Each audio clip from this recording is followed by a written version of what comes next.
sang-ayon po ako sa motion ni Senator Judge De La Rosa at Senator Judge Cayetano, basta't maliwanag na ititigil ang proseso hanggat di natutupad ang dalawang kondisyon na sinaad ng ating amendment. Ang sabi, accountability? Accountability ba talaga? May dalawang SKL ako dyan. Una, SKL, share ko lang na si VP Inday Sara ay sinampahan ng kaso sa Komisyon ng Audit, ang COA, sinampahan ng kaso sa Supreme Court, sinampahan ng kaso sa iba't iba pang korte, sinampahan ng kaso ng Department of Justice, pati na rin ng PNP, at sinampahan ng kaso ng disbarment. At kanina lamang, may panibagong isasampang 612 million na namang confidential fund ng OVP at ng Department of Education. Walang tigil na kaso. Kung accountability ang tunay na gusto ng mga birit ng birit, bakit hindi paghusayan ng mga kaso para panagutin si VP Inday sa mga yan?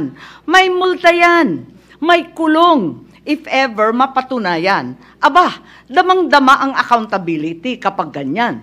Itong impeachment na inipit, inupuan, nilimliman, minadali, ibinalibag sa Senado sa dulo ng sesyon.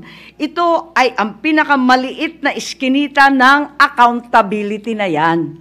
Itong ipinipilit na impeachment, aminin man nila o hindi, ay para lamang manira ng imahe ng isang publiko at walang uuwian, kundi pag-disqualify kay VP Inday Sara para sa eleksyon ng 2028. Yun lamang ito. Pinahihirapan pa natin ang ating mga sarili. Alam naman nating lahat, tayo at ang sambayanan, hindi accountability ito. Tungkol ito sa pagpigil kay VP Inday Sara para sa 2028. Huwag na tayo mag-production number. Yan ang gustong puntiryahin. Kaya ang pangalawa kong SKL, ikalawa SKL, saan ka lulugar?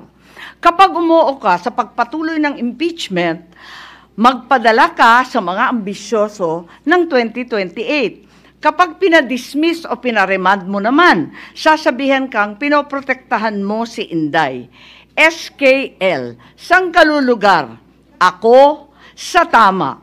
Magpakatotoo tayo, mga kapatid na hukom at senador. Malayo pa ang 2028. Maraming gutom at naghihintay ng serbisyo mula sa Senado. Hindi tanga ang Pilipino. Alam natin ang motibo at tunay na pakay ng mga lulong sa ambisyon at kapangyarihan. Maraming salamat po.